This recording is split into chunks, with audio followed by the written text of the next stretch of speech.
రాజధాని అమరావత లేకపోతే 3 రాజధానుల అనేది పార్టీ శ్రేణులతో డిస్కస్ చేసి నిర్ణయం తీసుకుంటామంటూ బొత్స సత్యనారాయణ ఆదేశాలు ఇచ్చినట్టు తెలుస్తుంది. మరి దీని గురించి డిస్కస్ చేయడానికి మనతో పాటు senior journalist and doctor Durga Vadlamani గారు ఇప్పుడు మనతో ఉన్నారు. నమస్తే మేడం. మరి రాజధాని అమరావత లేకపోతే 3 రాజధానుల అనేది మేము పార్టీ శ్రేణులతో డిస్కస్ చేసి నిర్ణయం తీసుకుంటామంటూ బొత్స సత్యనారాయణ గారు నిన్న చెప్పారు.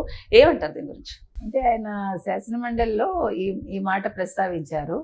అంటే అమరావతి రాజధాని అంటే ఒకటే రాజధానా లేకపోతే 3 రాజధానుల దానికి మద్దతు తెలపడానికి మేము ఆలోచించుకుని చెప్తాము పార్టీలో అని చెప్తున్నారు ఆయన. అట్ ద సేమ్ టైం మేము ఎన్డీఏ అభ్యర్థికి అంటే రాధాకృష్ణ గారికి మేము మద్దతు తెలుపుతున్నాము. ఎందుకంటే గతంలో కూడా మేము కాంగ్రెస్ నిలబెట్టినప్పుడు కూడా ప్రణబ్ ముఖర్జీకి మేము మద్దతు తెలిపాము. సో ఇప్పుడు అదే చేస్తున్నాము అంటున్నారు ఆయన. అదే విధంగా కోడెల శివప్రసాద్ స్పీకర్ గా నిలబెట్టినప్పుడు కూడా మేమేం అబ్జెక్ట్ చేయలేదు, మేము వాళ్ళకి సపోర్ట్ ఇచ్చామని చెప్తున్నారు. సో ఏది ఏమైనా ఇవాళ బొత్స చెప్పిన దాని ప్రకారం చూసుకుంటే ఆయన అనేది అంటే నిర్ణయాలు వాళ్ళు అనుకునే తీసుకున్నారా అంటే ఏకపక్ష నిర్ణయం అయినా వీళ్ళందరూ ఆమోదిస్తున్నారా, తర్వాత మళ్ళా ఇప్పుడు ఈ రాజధాని అంశాన్ని ఎందుకు తెర మీదకి తీసుకొచ్చారు కదా, అసలు మనకు అర్థం కావట్లా. ఇప్పుడు రాజధానిలో అసలు ప్రస్తావన ఎందుకు వచ్చింది? ఒక పక్క అమరావతి డెవలప్ అవుతుంటే కొత్తగా ఈయన మేము పార్టీలో చర్చించి నిర్ణయం తీసుకుని చెప్తాము అంటే మీరు ఏమైనా గందరగోళం చేయదలుచుకున్నారు? అమరావతి అభివృద్ధి చెందడం మీకు ఇష్టం లేదా? పనులు మొదలయ్యాక మళ్ళా ఇప్పుడు అసలు అపోజిషన్ వైసీపీ వాళ్ళు ఈ రకంగా మాట్లాడటం ఏంటి కదా? అంటే ఇందులో ఏదైనా కుట్రకోణం ఉందా? ఇవాళ అమరావతిని ఇంకా మీరు తొక్కేయడానికి చూస్తున్నారా, లేదు అమరావతి అభివృద్ధి చెందుతూ ఉంటే మళ్ళా గ్లోబల్గా కానీ లేదు దేశపరంగా కానీ రాష్ట్రాల పరంగా కానీ అంటే ఆంధ్రప్రదేశ్ అభివృద్ధి చెందకూడదా? అంటే అంతకుముందు కూడా అమరావతి అభివృద్ధి చెందుతుంది అంటున్నారు, కాకపోతే అది మునిగిపోయిన అమరావతి అంటూ కూడా దానికి కూడా ఇవాళ ఏమన్నాడు ఆయన, 2 అడుగులు నీళ్లు నిలిచాయి, మేము అందుకే చెప్పాము అమరావతి మునిగిందని, మా మీద కేసులు పెడతా ఉంటున్నారు, ఎలా పెడతారు అని అడుగుతున్నారు. మీరు 2 అడుగులు నీళ్లు నిలిస్తే అమరావతి ఎలా మునిగిపోతుంది? మొత్తం అమరావతి మునిగిపోలేదు కదా, అదేమన్నా అసలు కనిపించకుండా పోయిందా? కాదు కదా. అంటే మీరు ఎందుకు లేనిపోని అబద్ధపు వార్తల్ని ప్రచారం చేస్తారు వైసీపీ వాళ్ళు? ప్రజలు ఆందోళనకు గురవుతారుగా. ఇప్పుడు అసలు తుఫాను అలాంటివి వచ్చినప్పుడు, హుద్హుద్ తుఫాన్ వచ్చినప్పుడు కానీ మరొకప్పుడు కానీ చంద్రబాబు నాయుడు గారు ఏ రకంగా పనిచేశారో మొత్తం ప్రపంచానికి తెలుసు. ఏదైనా ఒక కెలామిటీ వస్తే ఆయన ముందు బురదలో దిగి నిల్చుని ఆయన పనులు చేస్తారు. నేను బురదలోకి దింపిన ఘనత కూడా చంద్రబాబు నాయుడు గారిది లాస్ట్ ఇయర్. ఎప్పుడు కూడా అసలు కిందకి దిగని జగన్మోహన్ రెడ్డి గారు దిగిరాను అనేవాడు దిగొచ్చాడు. కాబట్టి ఆయనకి మీరు నేర్పించకండి. ఇప్పుడు ఒక కెలామిటీ వచ్చినప్పుడు ఏ రకంగా చేయాలి అలాంటివన్నీ కూడా ఆయనకు తెలుసు కదా. అందుకని చంద్రబాబు నాయుడు గారికి మీరు టీచ్ చేయక్కర్లా, ఏం చేయాలి ఏంటి, ఇలాంటప్పుడు ఎలాగా అంటే మొత్తం అంతా మనుషుల్ని ఎట్లా దింపాలి రంగంలోకి అవన్నీ వారికి తెలుసు. కాకపోతే ఏంటంటే మీరు ఒక భయానక వాతావరణాన్ని సృష్టించాలని అనుకున్నారు, అది తప్పంటాను నేను. అదే విధంగా మోదీ గారు వచ్చి వెళ్ళారు వైజాగ్కి, విశాఖ ఉక్కు ఆంధ్రుల హక్కు, ఆ విషయం మీద ఆయన ఏమి దృష్టి పెట్టలేదు. మోదీ గారు వచ్చినప్పుడు ఒక అనౌన్స్మెంట్ చేయాలి కదా వైజాగ్ వచ్చినప్పుడు అంటాడు ఆయన. ఆల్రెడీ దాని మీద నిర్ణయాలు తీసుకున్నారు.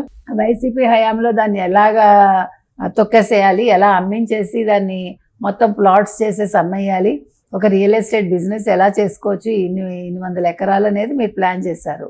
మీ ప్లాన్ భగ్నమైంది కదా. ఈ ప్రభుత్వం వచ్చాక విశాఖ ఉక్కుని నిలబెట్టింది, అదే విధంగా కేంద్రంతో చర్చలు జరిపారు, దాని మీద నిర్ణయాలు తీసుకుంటున్నారు.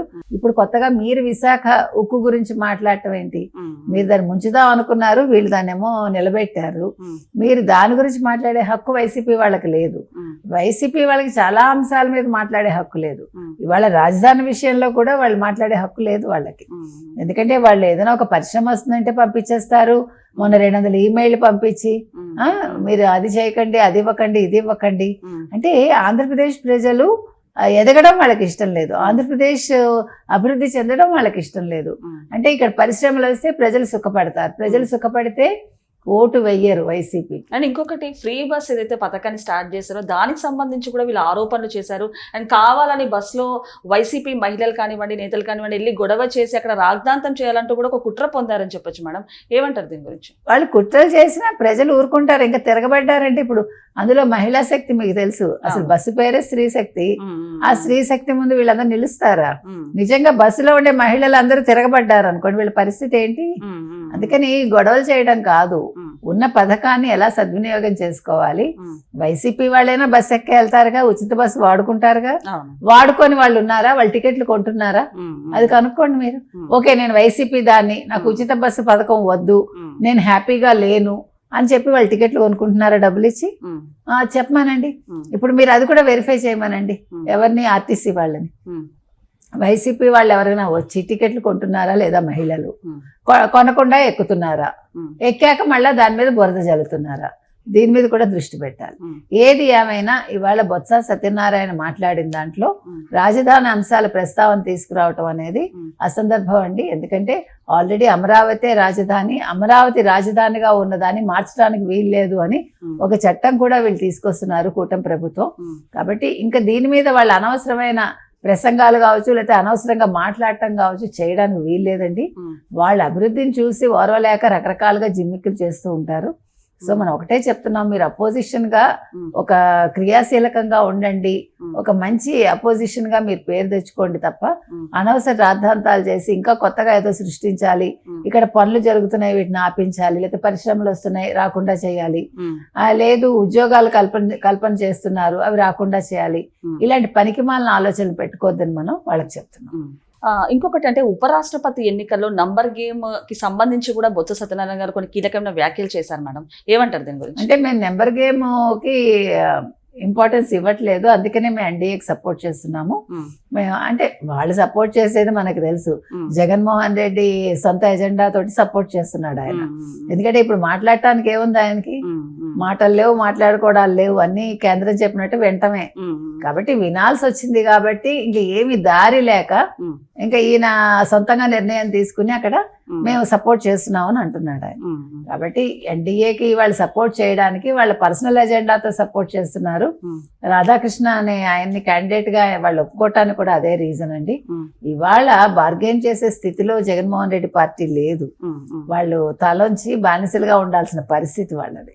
సో ఇంకొకటి మేడం, అంటే ఇప్పుడు జగన్మోహన్ రెడ్డి గారు మిథున్ రెడ్డి గారిని పరామర్శించడానికి వెళ్ళబోతున్నారంటూ కూడా వార్తలు అయితే అదే అది కూడానండి. వాళ్ళు బొత్స గారు చెప్పారు, మిథున్ రెడ్డి గారిని వాళ్ళ కలవరు, ములాఖత్ లేదు, వినాయక చవితి అయ్యాక కలుస్తారట. మరి ఏంటో మనకు తెలియదు, అంటే విఘ్నాలు లేకుండా ఉంటుందని వినాయక చవితి అయ్యాక కలుస్తారా?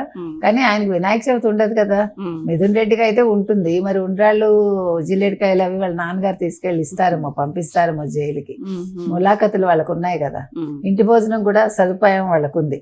కాబట్టి ఆయన వినాయక చవితి భోజనం అయితే మిథున్ రెడ్డి గారు చేస్తారు. మరి జగన్మోహన్ రెడ్డి గారికి వినాయక చవితి ఉండదే, మరి ఆయన కొత్తగా పూజలు చేస్తున్నారో మనకి తెలియదు. సో దీని మర్మం ఏంటో వాళ్ళే చెప్పాలి, వైసీపీ వాళ్ళే. ఏది ఏమైనా మొత్తానికి ములాఖత్ ఇవాళ అయితే లేదు. ఇవాళ రాజమండ్రి ప్రజలైతే ఊపిరి తీసుకున్నారు, ఎందుకంటే జగన్మోహన్ రెడ్డి రావట్లేదు కాబట్టి ఇవాళ ఎవరి ప్రాణాలకి ముప్పు ఉండదని వాళ్ళు డిసైడ్ అయ్యారు.